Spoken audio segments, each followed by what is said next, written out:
प्रभु तेरी वाणी जीवन की रोटी, नैनों की ज्योति अंधेरा मिटाती।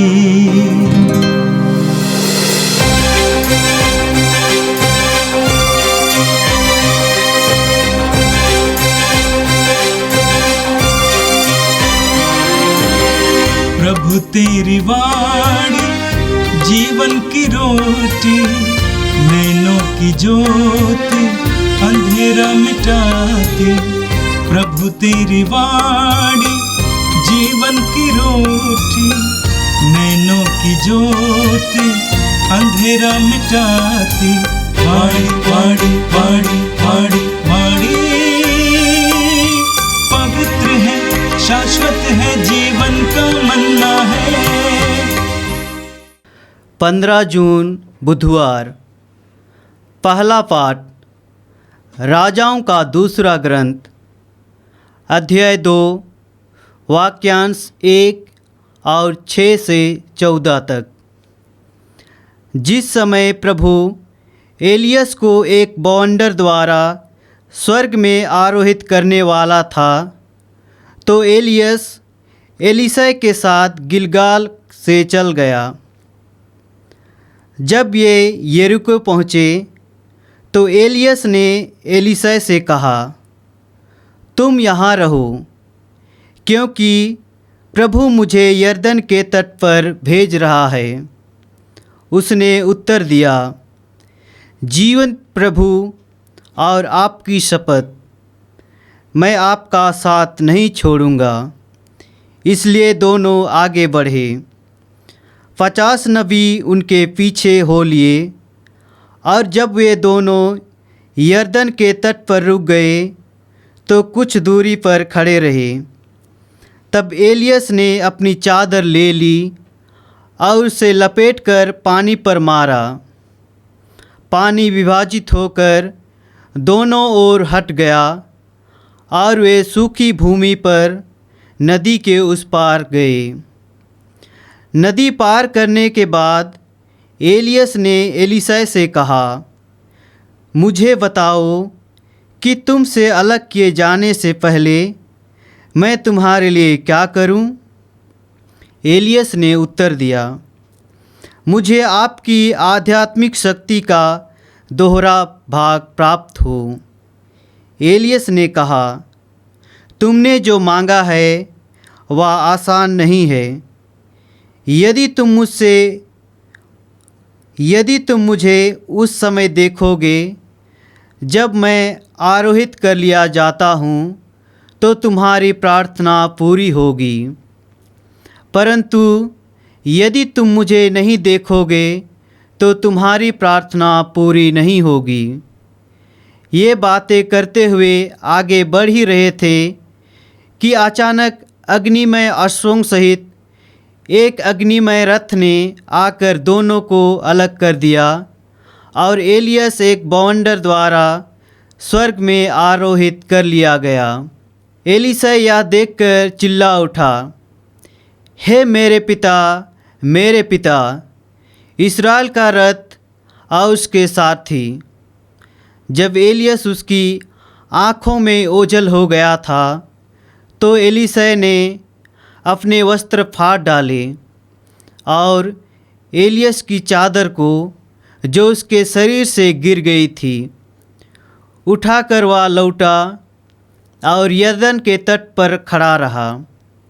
वह एलियस की चादर को पानी पर मारकर बोल उठा, एलियस का प्रभु ईश्वर कहाँ है? उसने फिर चादर को पानी पर मारा और पानी विभाजित होकर दोनों ओर हट गया, और एलीशा ने नदी को पार किया। यह प्रभु की वाणी है। संत मत्ती के अनुसार पवित्र सुसमाचार अध्याय 6 वाक्य 1 से 6 और 16 से 18 तक। प्रभु यीशु ने कहा, सावधान रहो, लोगों का ध्यान आकर्षित करने के लिए अपने धर्म कार्यों का प्रदर्शन ना करो। नहीं तो तुम अपने स्वर्गिक पिता के पुरस्कार से वंचित रह जाओगे। जब तुम दान देते हो तो इसका ढिंढोरा मत पिटवाओ। ढोंगी सभागृहों और गलियों में ऐसा ही किया करते हैं, जिससे लोग उनकी प्रशंसा करें। मैं तुम लोगों से ये कहता हूं, वे अपना पुरस्कार पा चुके हैं। जब तुम दान देते हो तो तुम्हारा बायां हाथ ये न जानने पाए कि तुम्हारा दायां हाथ क्या कर रहा है।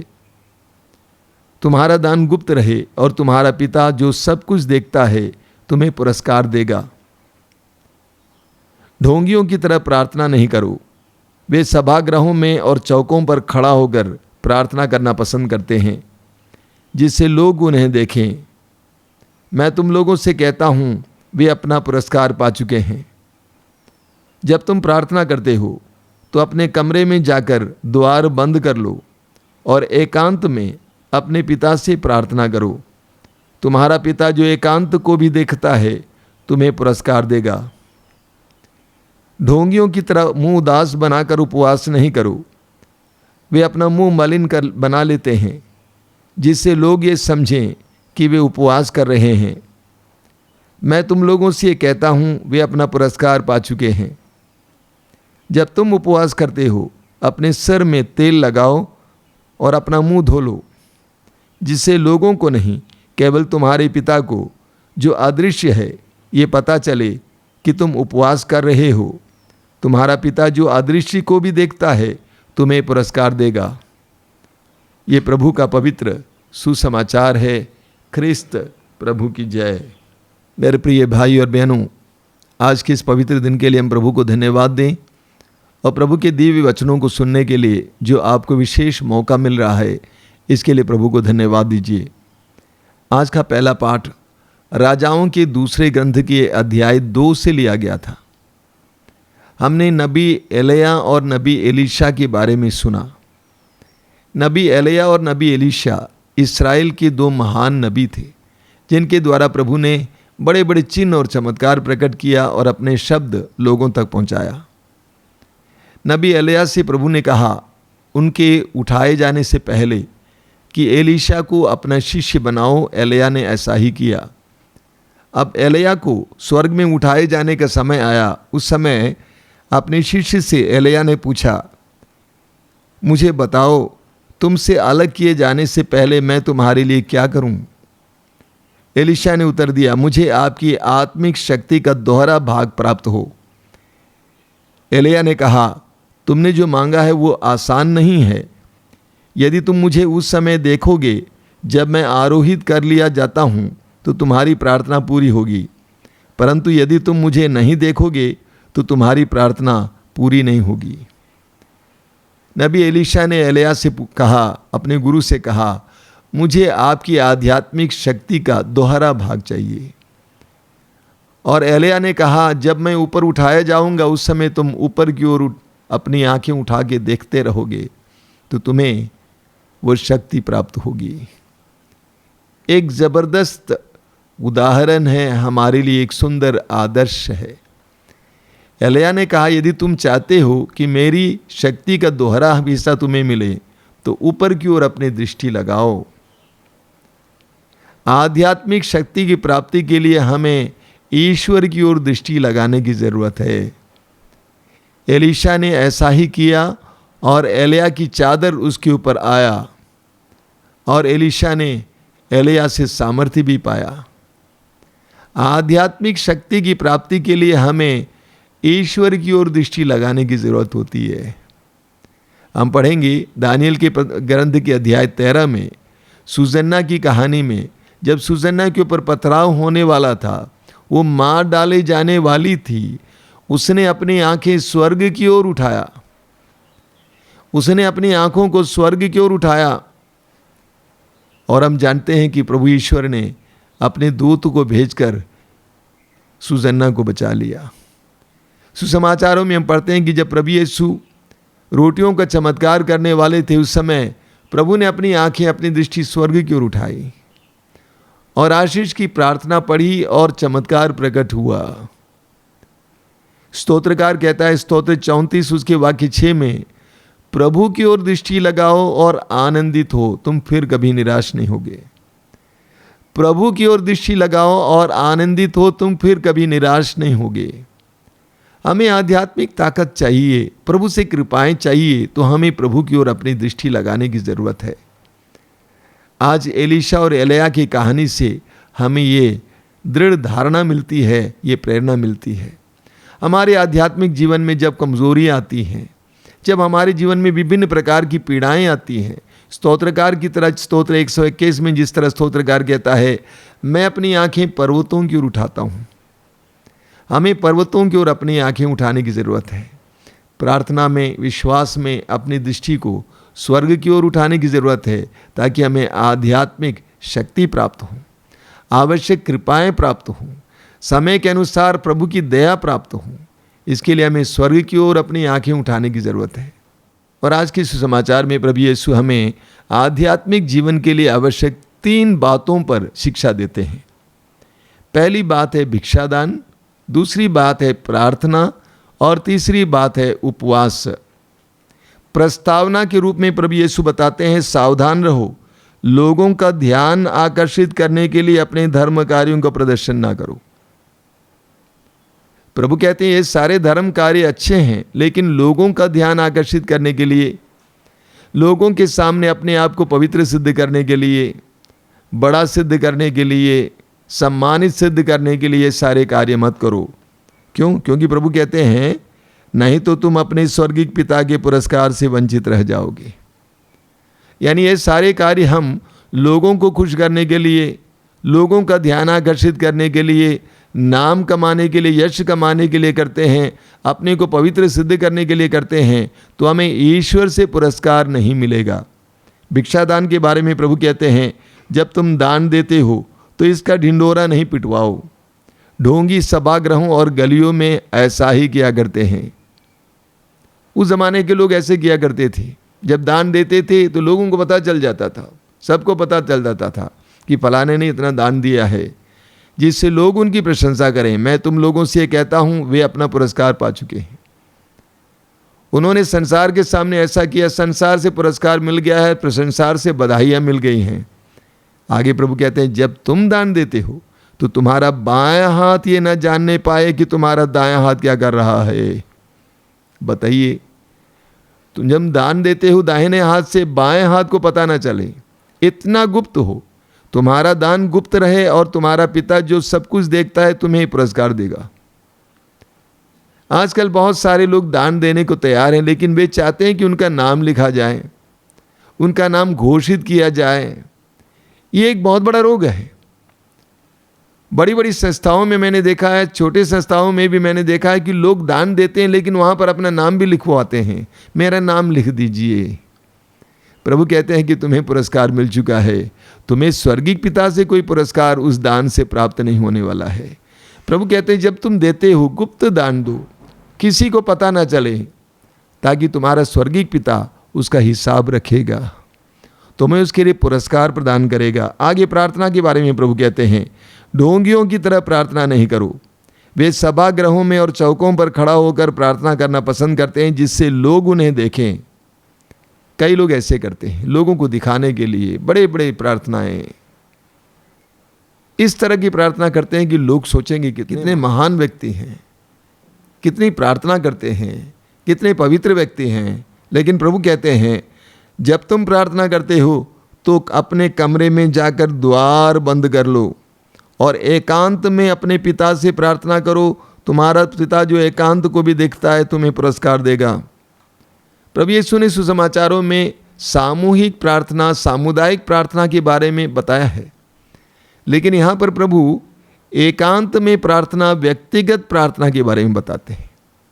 समूह में प्रार्थना तो करते हैं, वो काफ़ी नहीं है, बल्कि हमें एकांत में और व्यक्तिगत रूप से भी प्रार्थना करने की ज़रूरत है। और प्रभु क्या कहते हैं, जब तुम प्रार्थना करते हो तो कैसे करना है? प्रभु कहते हैं कि जब तुम प्रार्थना करते हो तो अपने कमरे में जाकर द्वार बंद कर लो। क्या मतलब इसका? कमरे में जाना और लकड़ी का द्वार बंद करना बहुत आसान होता है। अंदर जाना, जब तुम प्रार्थना करते हो एकाग्र हो जाना और ये जो द्वार है, आंखों के द्वार, मुंह का द्वार, कान का द्वार, मन का द्वार, ये सब बंद कर दो और एकांत में प्रार्थना करो। हम ऐसा इस्यास नबी के ग्रंथ के अध्याय 29 वाक्य 13 में पढ़ते हैं, प्रभु कहते हैं ये लोग शब्दों द्वारा मेरे पास आते हैं, ये लोग मुंह से मेरी महिमा करते हैं, लेकिन इनका हृदय मुझसे दूर है। अक्सर हमारी प्रार्थनाएं भी इसी तरह होती हैं। ईश्वर के साथ एक गहरा रिश्ता नहीं बना हुआ है। हम मुंह से कुछ रटते हैं, कुछ प्रार्थनाएं बोलते हैं, लेकिन ईश्वर के साथ एक गहरा रिश्ता नहीं है। यूहन्ना के सुसमाचार के अध्याय 4 उसके वाक्य 23 और 24 में प्रभु कहते हैं कि हमें आत्मा और सच्चाई से ईश्वर की आराधना करनी चाहिए। आत्मा की गहराई से, जीवन की सच्चाई से ईश्वर की आराधना करनी चाहिए। यह नहीं कि हम शब्दों में बहुत ज़्यादा रटते रहें। गहरी प्रार्थना की आवश्यकता है। मैं विश्वास करता हूं कि गहरी प्रार्थना का एक एक पल हमें गहरी आध्यात्मिक अनुभूति देता है। प्रभु यीशु ने 40 दिन और 40 रात उपवास और प्रार्थना किए। वो 40 दिन और 40 रात प्रभु यीशु ने क्या किया? पिता के साथ एक गहरा रिश्ता जोड़ा। हमारी प्रार्थनाएं इस तरह की होनी चाहिए। एक गहरी प्रार्थना, समय निकालना कि अपने ईश्वर के साथ जुड़ने के लिए। कभी कभी आश्रम में सत्संग के दौरान मैं लोगों को शांत कराता हूँ। कहता हूँ कि सभी लोग मौन हो जाइए, आंखें बंद कीजिए, चुपचाप ईश्वर के साथ जुड़ जाइए। हमारे आध्यात्मिक जीवन में ऐसी प्रार्थना के लिए स्थान होना चाहिए। जब हम व्यक्तिगत रूप से अपने मालिक प्रभु, अपने ईश्वर से जुड़ेंगे, व्यक्तिगत प्रार्थना, प्रभु यीशु स्वयं एकांत में जाके प्रार्थना करते थे। मार्कुस अध्याय 1 वाक्य 35, बड़े सवेरे जागकर एकांत में जाकर प्रार्थना किया करते थे, अपने पिता के साथ जुड़ते थे। तो प्रभु यीशु कहते हैं कि जब तुम प्रार्थना करते हो तो अपने कमरे में जाकर द्वार बंद कर लो, एकांत में अपने पिता से प्रार्थना करो। तुम्हारा पिता जो एकांत को भी देखता है तुम्हें पुरस्कार देगा। और सच्ची प्रार्थना, गहरी प्रार्थना हमें वास्तव में गहरी आध्यात्मिक अनुभूति देती है, ईश्वर का अनुभव देता है, प्रभु का स्पर्श देता है। चुपचाप मौन होकर प्रार्थना करना, हमारे जीवन में इसके लिए स्थान होना चाहिए। तीसरी बात जिसके बारे में प्रभु कहते हैं वो है उपवास। प्रभु कहते हैं ढोंगियों की तरह मुंह उदास बनाकर उपवास नहीं करो। वे अपना मुंह मलिन बना लेते हैं जिससे लोग ये समझें कि वे उपवास कर रहे हैं। कई लोग उपवास करते हैं तो ढिंढूरा पीटते हैं, लोगों को पता चलता है। वे लोग दोहराते भी हैं, बोलते भी हैं कि हम उपवास कर रहे हैं। आज देखिए, आज मेरा उपवास है, आज मुझे तंग मत कीजिए, आज मेरा उपवास है। और चेहरा नहीं धोते हैं, बाल छितरा के रखते हैं। लोग पूछते हैं कि क्या हो गया? आज मेरा उपवास है। तो प्रभु कहते हैं कि ऐसे लोगों को दिखाने के लिए मुंह मलिन बनाकर और उपवास ना करो। आगे प्रभु कहते हैं मैं तुम लोगों से कहता हूं वे अपना पुरस्कार पा चुके हैं। वे संसार से पुरस्कार प्राप्त करना चाहते हैं, लोगों को प्रसन्न करना चाहते हैं। आगे प्रभु कहते हैं जब तुम उपवास करते हो तो अपने सिर में तेल लगाओ और अपना मुंह धो लो, जिससे लोगों को नहीं केवल तुम्हारे पिता को जो अदृश्य है ये पता चले कि तुम उपवास कर रहे हो। तुम्हारा पिता जो अदृश्य को भी देखता है तुम्हें पुरस्कार देगा। तुम अपने उपवास को ईश्वर को प्रसन्न करने के लिए, ईश्वर के साथ जुड़ने के लिए करो, संसार को दिखाने के लिए नहीं। मेरे प्रिय भाई और बहनों, हम सभी लोग विश्वासी हैं। हम विश्वासी होने के कारण बहुत सारे इस तरह के धर्म कार्य करते हैं, लेकिन हमें अन्य ढोंगियों की तरह संसार को दिखाने के लिए, लोगों को दिखाने के लिए नहीं करना चाहिए। हम उनकी तरह ढोंगी बन जाएंगे, पाखंडी बन जाएंगे, दिखाने वाले, दिखावे के अध्यात्म। हमारा अध्यात्म गहरा होना चाहिए। हमारा अध्यात्म ईश्वर के साथ जोड़ने वाला अध्यात्म होना चाहिए। हमारे धर्म कार्य ईश्वर के साथ गहराई से जोड़ने वाले होने चाहिए, न कि संसार को दिखाने वाले। प्रभु की इन शिक्षाओं के लिए हम प्रभु को धन्यवाद दें। आइए हम प्रार्थना करें। प्रभु यीशु, धन्यवाद देते हैं आज के सुंदर वचनों के लिए। इन वचनों के द्वारा तू हमें शिक्षा दे रहा है, तू हमारी आध्यात्मिकता को और शुद्ध कर रहा है। तू चाहता है कि तेरी तरह हम गहरा जीवन जिए, पिता के साथ जुड़ें, आध्यात्मिक कार्यों के द्वारा, क्रियाओं के द्वारा, धार्मिक क्रियाओं के द्वारा हम ईश्वर के साथ गहराई से जुड़ें। हमें कृपा दीजिए ताकि हम पाखंडी ना बने, हम दूसरों को दिखाने के लिए कुछ ना करें, बल्कि सब कुछ तेरी दृष्टि में करें, तुझे जो प्रिय वो करें। ए प्रभु, यीशु इन वचनों को सुनने वाले मेरे भाई बहनों को आज के दिन आशीर्वाद देना, उनके हर काम काज पर तेरी आशीष हो, तेरा पवित्र हाथ उन पर रखना, आशीर्वाद देना। आज उनको तेरी उपस्थिति का एहसास देना, वे जहाँ कहीं भी जाएं, जो कुछ करें वहाँ तेरी उपस्थिति का एहसास। हमारी इस प्रार्थना को ग्रहण करना यीशु, आमीन। प्रभु तेरी वाणी जीवन की रोटी, नैनों की ज्योति अंधेरा मिटाती। वाणी वाणी वाणी वाणी